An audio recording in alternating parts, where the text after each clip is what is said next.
우리가 잘 아는 이 사도 바울은 평생 복음이 전해지지 않는 곳을 찾아서 전도 여행을 하면서 유일한 구원자이신 예수 그리스도를 전했습니다.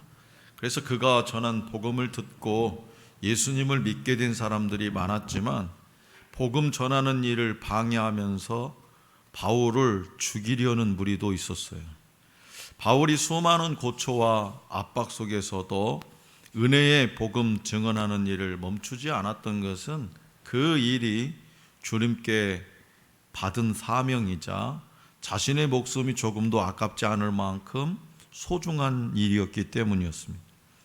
그래서 오늘 우리에게 주신 본문 말씀에서 바울은 죄수 신분으로 황제에게 재판받기 위해 로마에 가야 했습니다.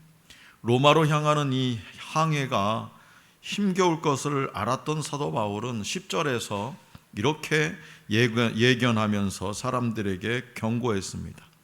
여러분요, 내가 보니 이번 항해가 하물과 배만 아니라 우리 생명에도 타격과 많은 손해를 끼치리라. 이런 경고에도 만류에도, 이런 사도 바울의 만류에도 로마를 향한 항해는 시작되었고, 남풍이 순하게 불어서 아주 순적하게 순하게 진행될 것 같은 항해가 재앙으로 변하는 데는 그리 오랜 시간이 걸리지 않았습니다. 배가 항해를 시작한 지 얼마 되지 않아서 유라굴로라는 광풍을 만나서 속절없이 표류하는 그런 지경에 이르렀죠. 그래서 바울 일행은 로마에 가기는커녕 꼼짝없이 바다에서 죽게 될 그런 위기에 놓였습니다. 자, 본문 말씀 20절입니다. 20절 다시 한번 받들에게 시작. 여러 날 동안 해도 별도 보이지 아니하고 큰 풍랑이 그대로 있음에 구원의 여망마저 없어졌더라. 아멘. 이 광풍 앞에서 선장과 선원들이 할 수 있는 일은 아무것도 없었습니다. 바람이 부는 대로 이리 밀리고 저리 밀리면서 쫓겨갈 따름이었죠. 그래서 바울의 경고를 듣지 않았던 대가는 아주 혹독했습니다. 배의 무게를 조금이라도 줄여보려고 선적했던 짐들과 또 배의 기구들을 모두 내버렸음에도 전혀 도움이 되지 않았어요. 마침내 모든 사람이 이제 낭망에 빠졌습니다. 구원의 여망마저, 여망이라는 희망마저, 구원의 희망마저 사라져 버린 듯 했습니다. 우리가요, 어려움이 닥쳐오면요, 그 사람의 참 모습을 볼 수 있습니다. 어려움이 닥치면 그 사람의 참 모습. 근데 믿음도 마찬가지여서 고난이 닥칠 때 그 사람의 진짜 믿음이 드러나게 되어 있습니다. 하나님을 의지하는지 아니면 자신의 형편을, 자기 자신을 더 의지하는지, 주변 환경을 더 의지하는지 확실히 알 수 있습니다. 대개 사람들은요, 환경에 민감하게 반응합니다. 특히 우리나라 사람들은요, 그런 거 있죠. 체면치레는 거. 체면치레. 그래서 곧 죽어도 요즘 젊은이들도 집은 없어도 벤츠는 타고 다녀요. 외제차는 타고 다녀요. 집은 없어도. 이 환경에 민감해요. 이런 자세가 좋은 결과를 가져올 때도 있지만 환경과 형편만을 의지하다가는요, 큰 어려움을 당할 수도 있습니다. 바울이 탔던 배는 순풍 속에서 출항했지만 곧 유라굴로를 만납니다. 선장과 선원들, 눈만 뜨면 바다에 나가서 그 넓은 대양을 다녔던 그 선장과 선원들, 그리고 배 승객들은 순풍 때에는요, 여유만만했지만 광풍 속에서는 낭망했어요. 절망했어요. 그리스도인 역시 인생의 순풍과 폭풍을 반복해서 만납니다. 예수 믿는다고 해서 늘 언제나 평안한 게 아니에요. 때에 따라서는 어려움도 와요. 큰 파도도 닥칩니다. 걷잡을 수 없는 폭풍도 몰아칩니다. 반복해서 만나요. 때로는 순풍도 만납니다. 그리스도인이 이런 환경에만 얽매여서 평안할 때, 순풍 때, 인생이 순풍이 불 때 기뻐하고 폭풍이 불 때 낭망한다면 세상 사람들과 다른 점이 무엇이겠습니까? 하나님의 사람이 눈에 보이는 것만 의지해서는 안 됩니다. 폭풍 중에도 평안하고 소망을 볼 수 있는 그런 믿음의 눈이 필요한 거예요. 눈에 보이는 형편만 의지하는 것은 믿음이 없는 것이요 헛된 일입니다. 바울이 경고한 대로 바다 위에 큰 풍랑이 몰아쳤습니다. 예상치 못한 천재지변 앞에서 모든 사람이 두려워하면서 벌벌 떨고 있었습니다. 항해 전문가인 선장과 선조들도 소망을 잃어버렸습니다. 그런데 바울 한 사람만은 달랐어. 바울이 배를 타봤으면 얼마나 탔겠습니까? 그런데 바울은 요동치 않았어요. 바울은 사람들의 생명에는 해가 없을 것이라고 외쳤습니다. 여전히 바다에는요 큰 풍랑이 일고 있고 여러 날 동안 해와 별이 보이지 않았다는 건 여러 날이 지났다는 거예요. 이 폭풍 속에서 계속 낮인가 싶으면 또 밤이 되고, 그런데 계속 파도는 잦아들지를 않는 거죠. 그러다 보니까 악천후가 계속 몰아치는 거죠. 그럼에도 불구하고 바울의 마음은 평안했다는 거예요. 이 정상이 아니죠. 정상이. 배를, 그 폭풍이 몰아치는 배를 한 번도 안 타보셔가지고 실감이 안 나시나 보다. 제가 초등학교 5학년 때 유학을 갔습니다. 아버지가, 어머니가 익산 이모집으로. 그래서 제가 초등학교 때 방학 때 되면은 꼭 배를 타고, 그때 당시 우리 집이 문여도였어요. 문여도. 선유도 옆에 문여도. 여기서 배를 타면 2시간 반 걸려요. 그때는. 지금은 차 몰고 가면 육지가 됐잖아요. 이건 기적이죠. 그때 당시만 해도 상상할 수 없는, 어디 섬에 차를 타고 들어옵니까? 기적이죠. 근데 여름에는 괜찮은데요, 겨울방학 끝나고 아버지하고 저하고 한번 언젠가 같이 나온 적이 있는데요, 파도가요, 뱃머리가 이게 들어가더라고. 그러더니 나 죽겠네 하면 또 이렇게 올라오더라고. 이런 걸 좀 타보셨어야 오늘 이 바울이 만난 유라굴로를 조금이라도 이해할 수 있는. 배멀미 난리죠, 난리. 모든 사람이 배멀미하고 다 죽는 거예요. 모든 사람들이 다 죽는 거예요. 다. 어떻게 평안해요? 어떻게 평정심을 유지할 수 있어요? 그런데 바울의 마음은 지금 평안했다라는 거예요. 왜 그러면 무엇이 이렇게 평정심을 갖게 했을까? 그것은 다름 아닌 하나님의 약속이었습니다. 하나님의 약속. 지난 밤에 하나님의 천사가 바울을 찾아와서 말했어요. 뭐라고요? 본문 말씀 24절이요. 다 같이 24절 시작. 바울아, 두려워하지 말라. 네가 가이사 앞에 서야 하겠고, 또 하나님께서 너와 함께 항해하는 자를 다 네게 주셨다 하셨으니. 아멘. 바울은 풍랑 속에서 이 말씀 하나를 붙잡았어요. 붙잡아집니까, 여러분? 인생의 고난, 그냥 힘든 일 많이 있잖아요. 저도 인생 조금 살아봤는데 그간에 힘든 일 많이 있었어요. 그때 늘상 제가 기도하고, 하나님 어떻게 살려주세요, 기도원 쫓아다니고 새벽 나와서 무릎 꿇고 막 기도하면 뭐라고 하냐, 하나님은 괜찮다 그러세요.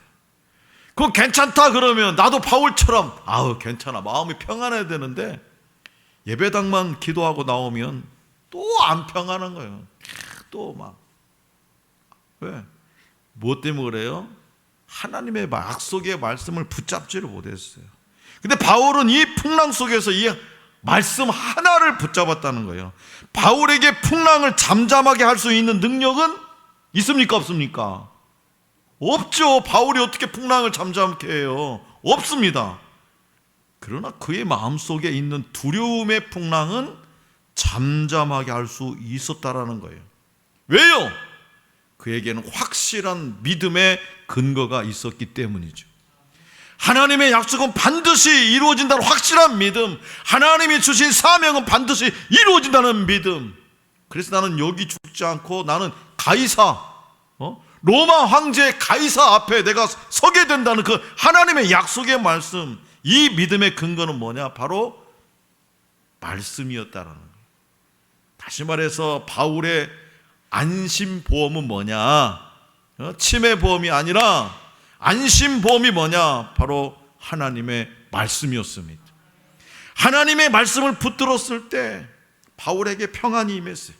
절체절명의 불안한 상황 속에서 이 죄수, 바울이 지금 관광하러 가는 거 아니잖아요. 죄수잖아요.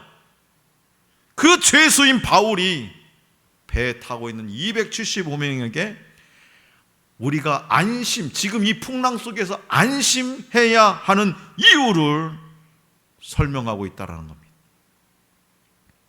많은 사람이 보다 안전하고 안정된 미래를 위해서 애를 쓰지만 이 시대는요, 풍랑을 만난 배와 같습니다.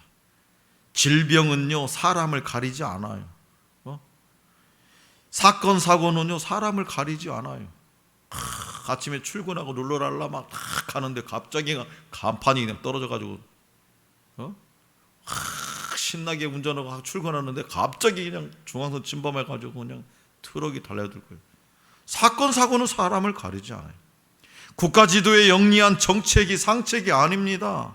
경제가 지금 어려워가지고 묘수를 짜내고 있잖아요. 그런데도 달라지는 거 없잖아요. 사람들은 안심을 위해서 또 돈을 저축합니다. 나이 먹으면 노후 생활, 늙어서 돈 있어야 돼, 돈 있어야 돼. 돈을 저축해요. 또 수많은 보험을 들어요. 치매도 보아야 돼. 보험이 없는 게 없어. 치아 보험 들어야지. 요즘 눈도 해야지. 별거 다 있어요. 건강식품은 오직 잘 챙겨 먹습니까? 저도요, 잘 먹어요. 사모님은 맨날 당근 갈아주고 그런 걸 내가 먹지를 않는 사람인데 정성을 봐서 내가 먹어요. 새벽 시장 가가지고 당근을 사다가 갈고 하면 먹어요.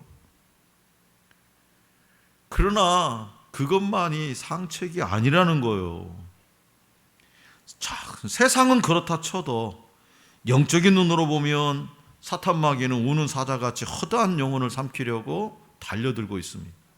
사람마다 뭔지 모를 불안에 휩싸여 있어요. 뭔지 모를.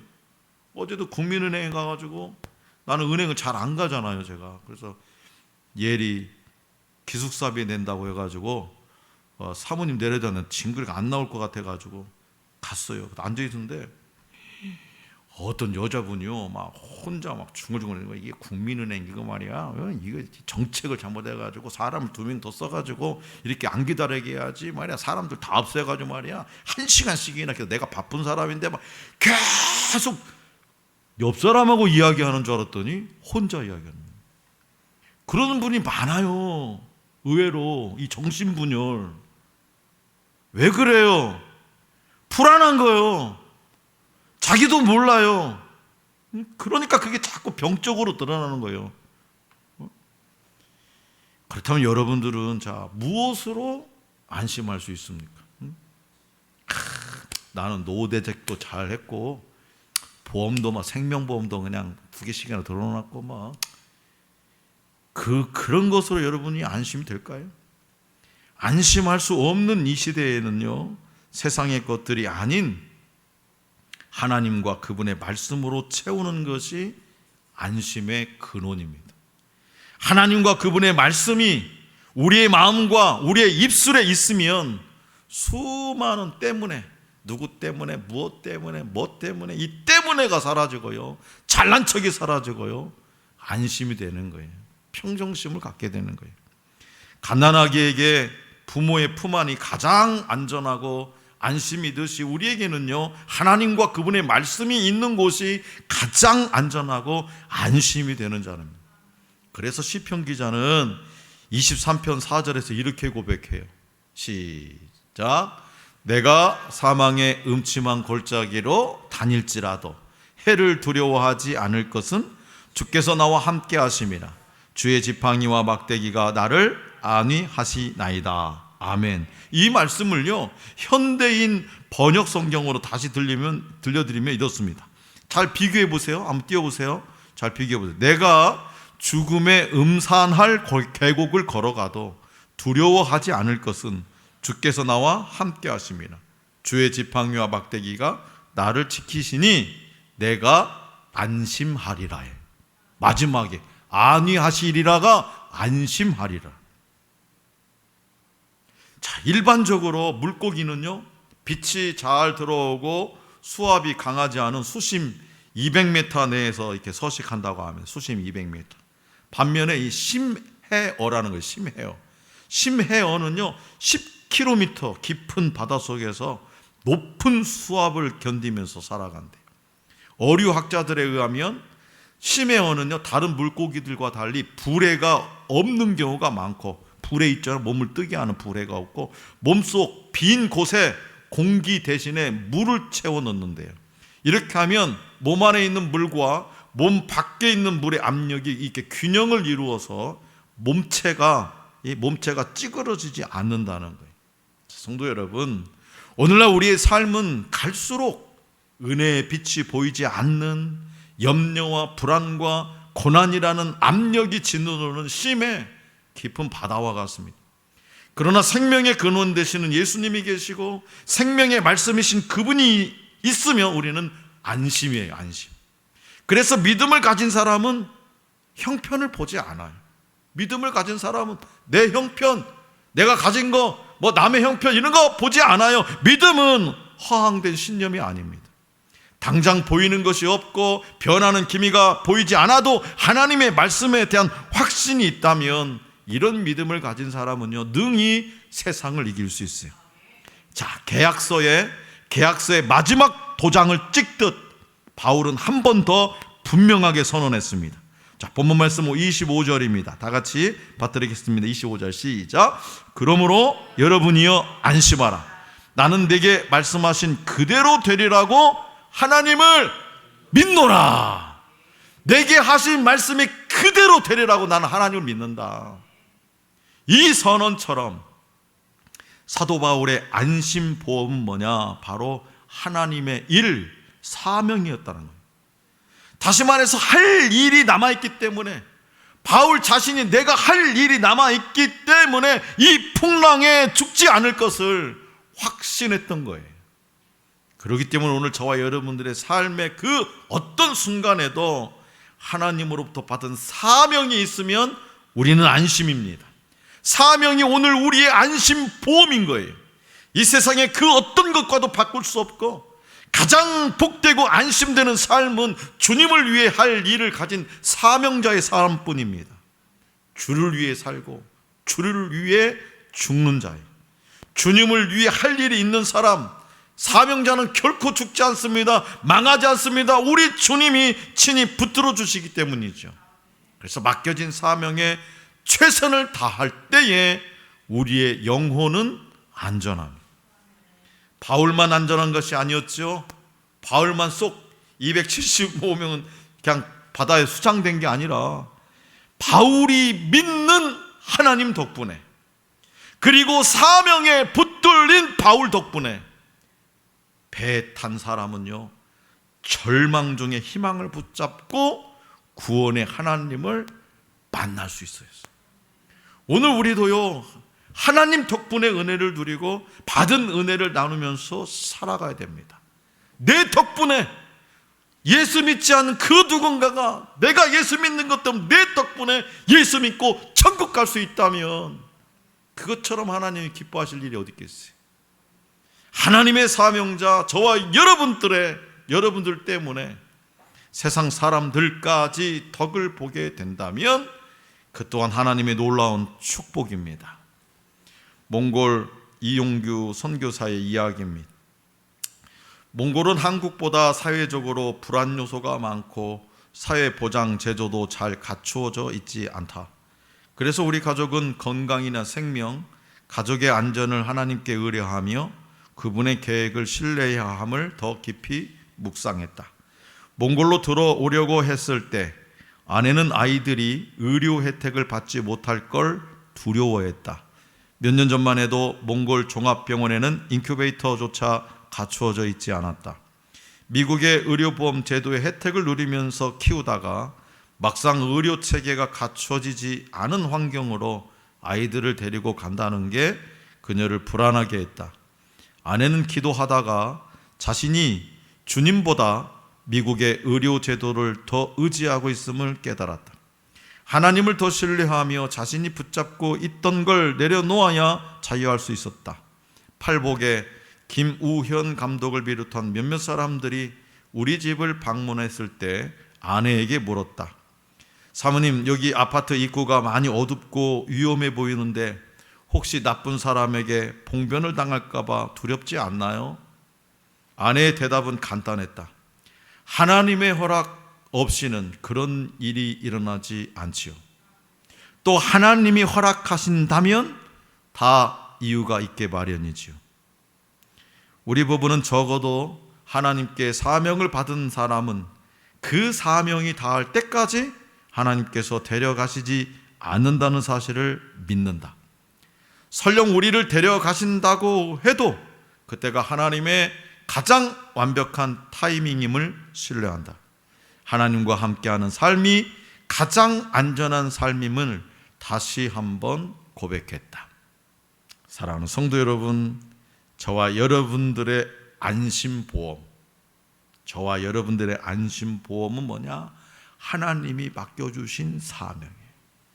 저도요 120살까지 사는 게 소망이에요. 120. 네. 제 입술에서 내뱉으면 하나님께서 꼭 다 이루어 주셨어요. 120살. 왜 120살까지 살아야 되느냐? 미쳤나 봐, 박 목사. 그렇게 말할지 모르지만 저는 할 일이 많았어요. 하나님이 나에게 맡겨주신 일들이 많아가지고 꼭 120살까지 제가 살아야 돼요. 예, 하나님이 맡겨주는 사명이 우리의 안심보험이에요. 하나님을 위해서 할 일이 있는 사람이 가장 안전합니다. 또한 그 어떤 인생의 풍랑 속에서도 하나님의 말씀을 붙잡는 것이 저와 여러분들의 안심보험이에요.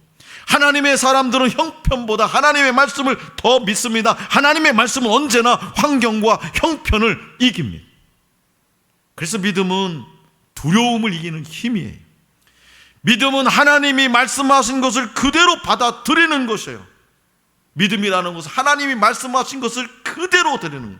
자기 감정이나 어떤 사견을 섞지 않고 말씀의 주체이신 하나님을 믿는 것이 바른 신앙입니다.